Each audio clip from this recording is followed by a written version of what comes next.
Hi, folks, and welcome to another edition of Communication U. Today's special guest is Eric Worre.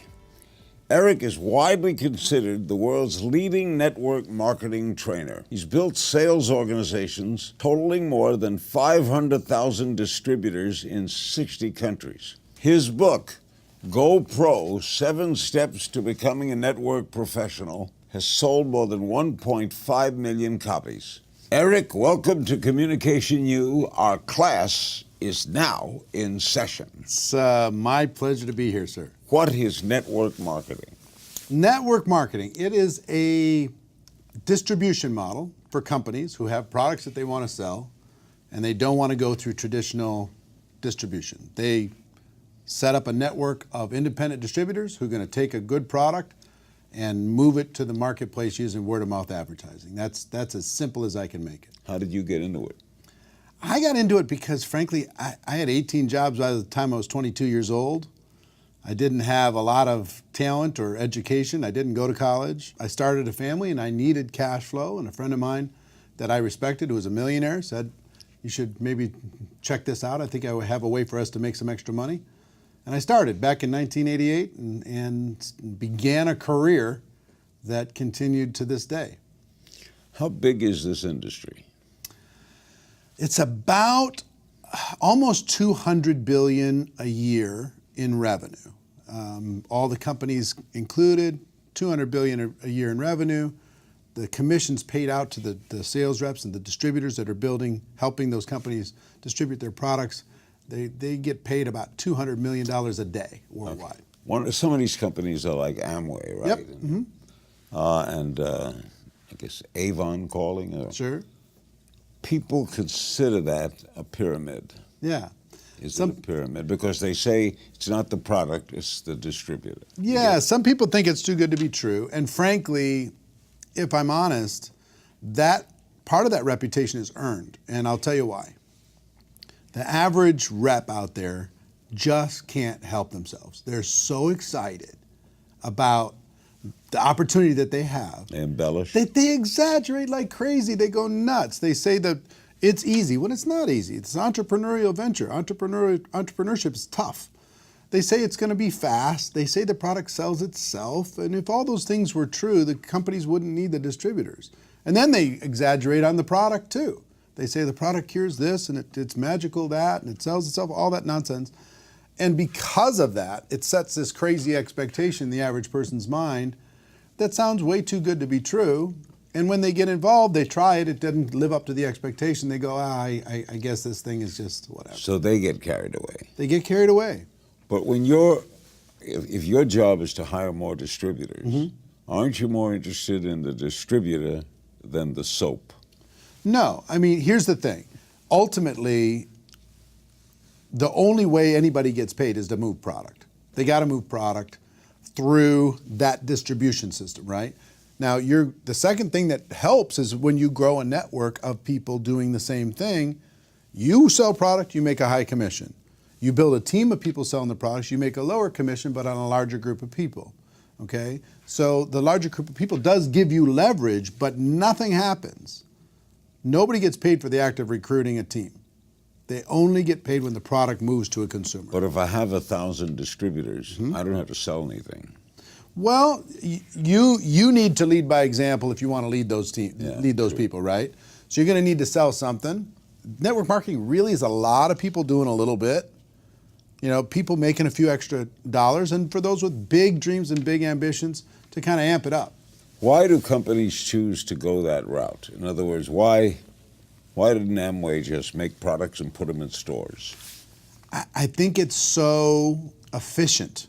This method of operation, this method of distribution is so efficient and think about what's online today. All the different voices, people who are pounding on you in every direction to try to get your attention, try to get your eyeballs, try to have you watch their show or listen to whatever it is they're going to say. And everybody's tuning it out. It's so fragmented today, nobody's listening. But word of mouth advertising is more powerful than ever. If I say to you, hey, there's something that I tried and it really worked for me, that's going to work Absolutely. 1,000 times better than 50 ads on the internet. Why do people join these companies? What is the attraction? I think, Larry, people are ready today more than any other time in history to be their own boss. Technology is wiping out jobs. Technology is wiping out industries. The human value is going down and down and down as technology goes up and up and up. And people are saying, I don't want to fit in some other system anymore. I want to be my own boss, but they don't know how to do it. Do they have a good product? Do they have enough money? Do they have the expertise in order to be able to do it? But if there was a way for a person to start their own business without a lot of risk, and they could flex that entrepreneurial muscle, see if they have the chops, they're interested. So it's making a big difference. People are taking that step. Are you fighting the Amazons of the world, or are you on a parallel line? Well, Amazon is a unique, as you know, they're taking over the world, right? There's these few companies that are absolutely changing distribution. But what they don't have is word of mouth advertising. They don't have a network of passionate people who believe in the product, sharing it with other people. We provide a really important educational need in the marketplace. We educate people on products that will be valuable to them. We don't really deal with commodities as much. We just deal with products that are valuable that we can help to inform somebody else about. What communication skills are the most important for the network marketer? Well, communication skills, that's your world, right? Yeah. I think in previous decades, my mission inside of this profession is to raise the standards, is to take this profession, take it to the place where it needs to be, professionalize it, as it were. When you talk about GoPro, professionalizing the network marketing field instead of this lottery mentality that's out there.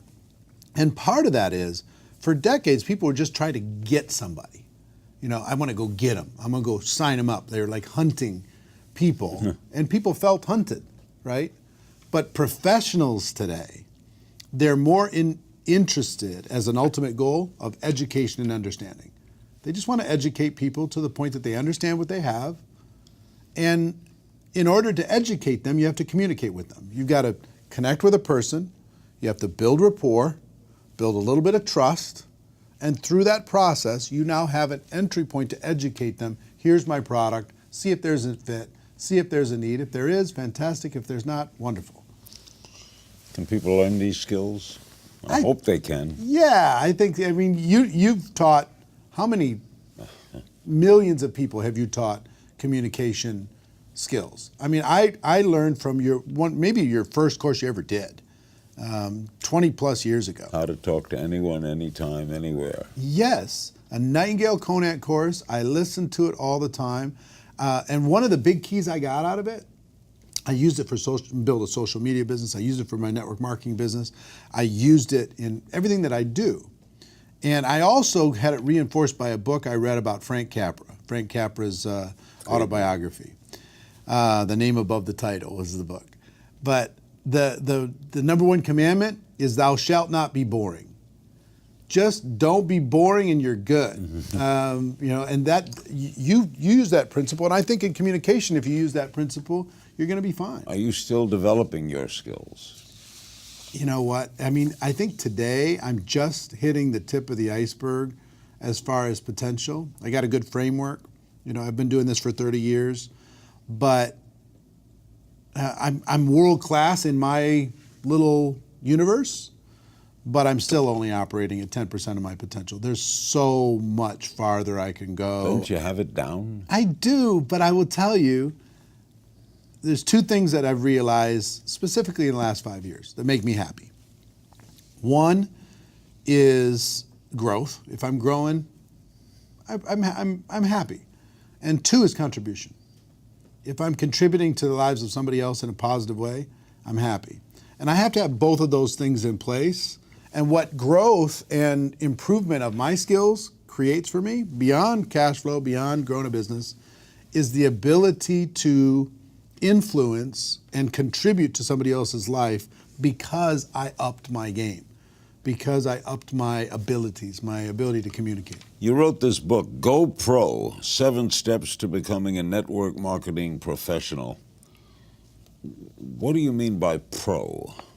Well, As opposed to amateur? yeah, we talk about posers, we talk about amateurs, and inside of network marketing for decades, it was filled with pros and amateurs, people trying to get something for nothing, people crossing their fingers and getting involved like a lottery.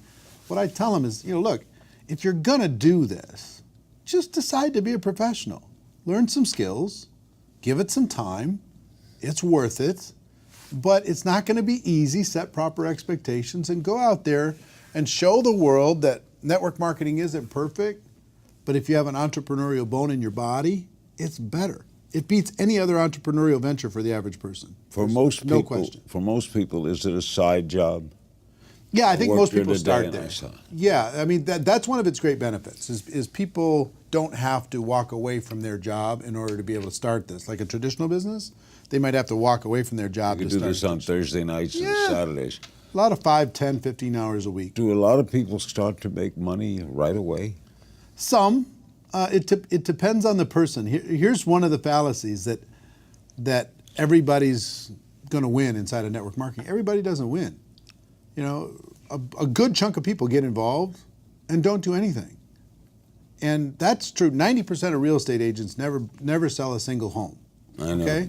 So most people who buy a book don't read the book. They have it. It's sitting there. They haven't read it. They paid for it.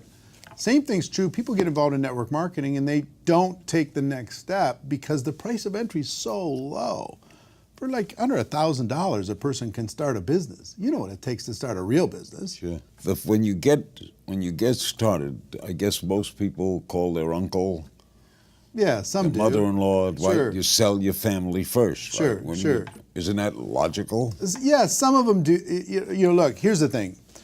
That's a starting point for everybody. I deal with professionals, high-end professionals in network marketing. I coach a lot of those people around the world.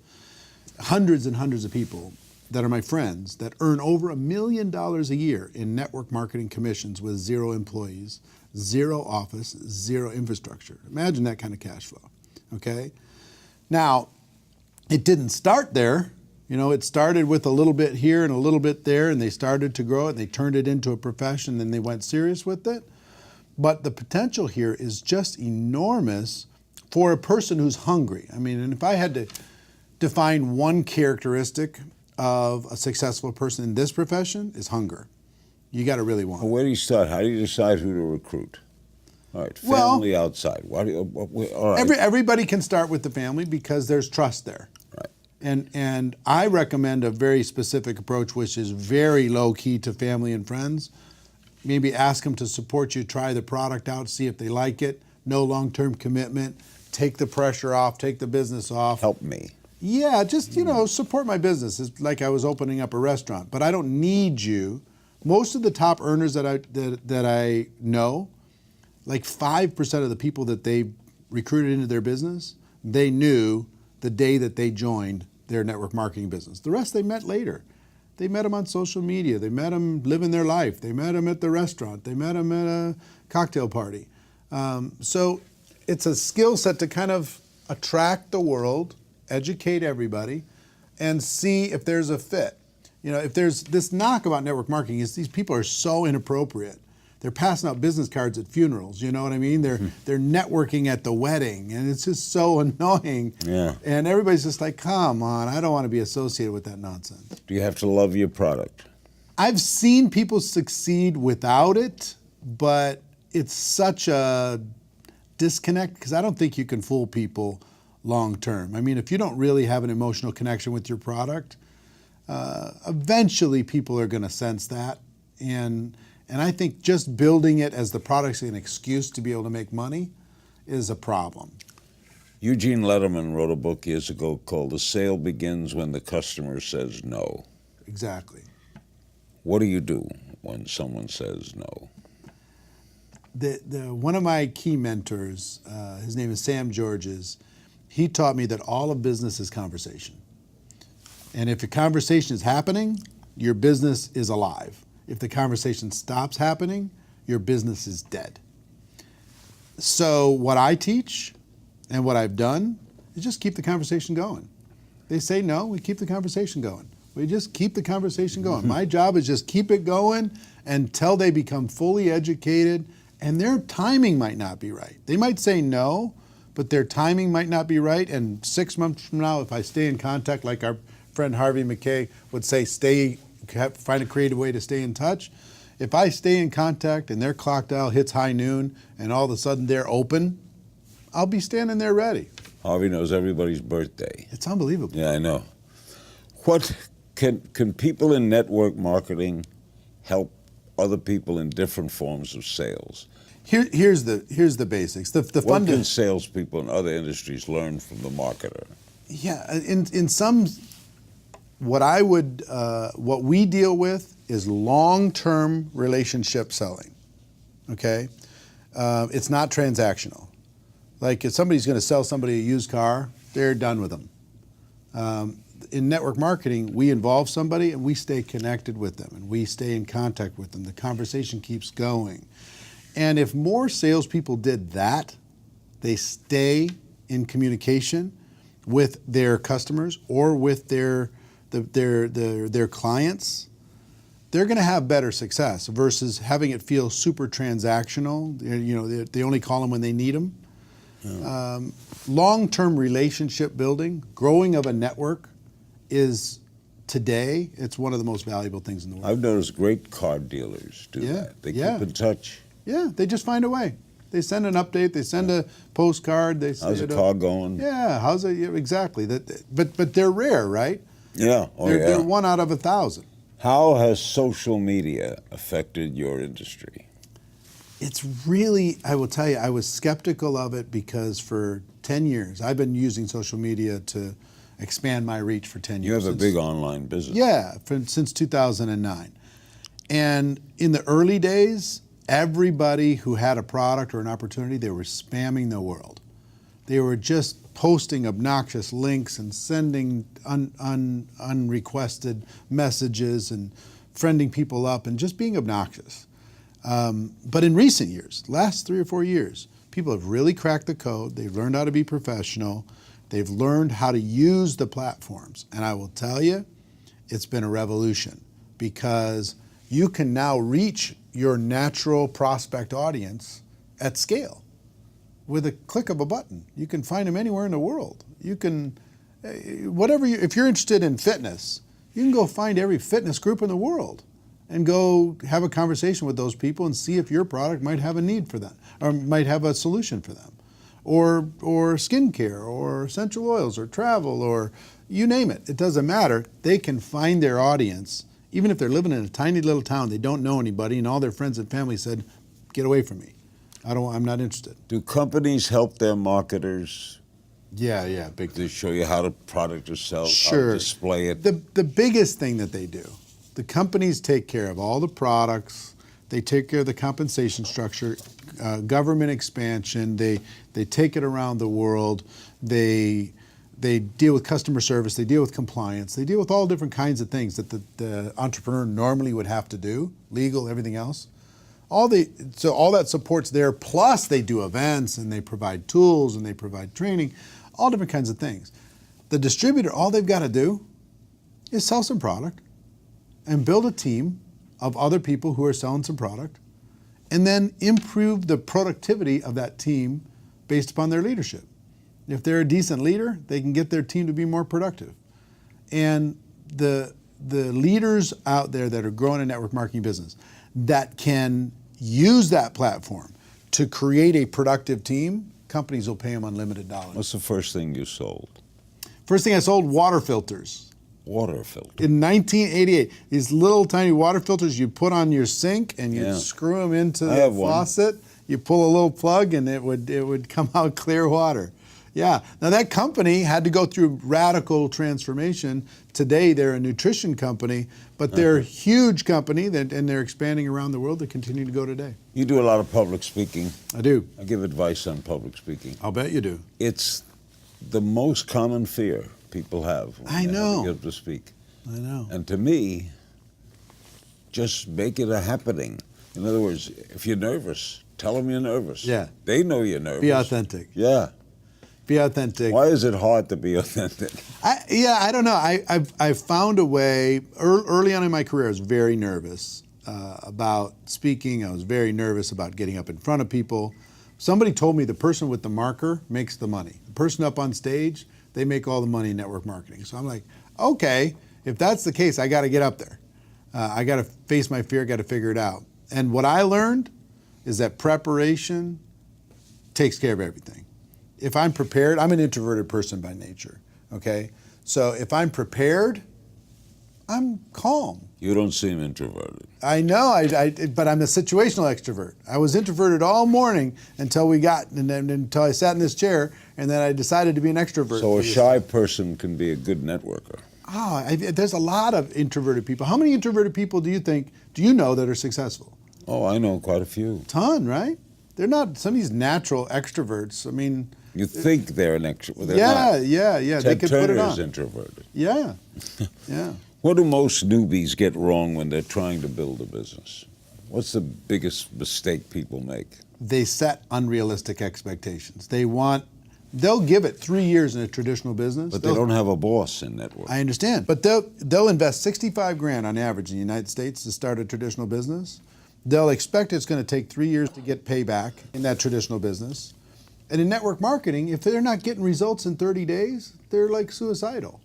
You got to give it some time. You got to develop some skills. You got to learn some stuff here and not expect this to be magic beans you drop into the ground and it's going to grow up into heaven. It's going to take some work. Most people get involved, they expect something for nothing, or at least expect to do less work and get more results. Here's what it's going to give you. This profession is going to pay you fairly for what you put into it, but it won't limit how much you can put into it and how much you can get out of it. That's the best case scenario for an entrepreneur. Yeah, it's limitless. It is. It's as much as your imagination. And I will tell everybody all the time, I've been thinking small for 30 years. I get around these people like yourself, people like Harvey McKay, people like Lou Holtz and Richard Branson and Tony Robbins and all these different people are my friends. I realize how small I'm thinking. I'm thinking really, really small. If I thought bigger, man, we could go bigger. And that's what most entrepreneurs inside of this profession need to realize. If they think bigger, the sky's the limit. How do you find a company that's best for you to represent? Combination of things. Number one, find a product or a line of products that you can believe in, you get emotionally attached to, that you can promote with integrity. Where do I search this? You can find those online. You can search the top 100 companies. You can do that. Number two, find a company that's in integrity with you and you feel can stand the test of time. Because there's a lot of good products out there and companies screw it up because the company's not strong enough. If the company's strong enough, they'll solve the problems. Find a compensation structure that's fair. Find a support system inside of that organization that will help you leverage your efforts. And maybe find a timing situation where you've got a pretty decent timing situation, a balance of risk and reward. They've been around long enough, but they're not the house that's been for sale for 30 years on the corner of the block that makes you nervous to even look at them. Find a timing situation where you can tell a good story. All right, you're going to be a network marketer. Yeah. First thing you do. First thing you do, in my opinion, is you've got to realize what you got involved with. That's what GoPro did, is it helped people understand that network marketing isn't perfect. It has its challenges, but it's better than any form of entrepreneurship on earth. There is no other form of entrepreneurship for the average person that can beat this. No one can debate me on this subject. No one can beat me on this subject. It is indisputable. It's better. So people need to realize what they're involved in, how powerful it is, how timely it is, how sexy it is today to be an entrepreneur.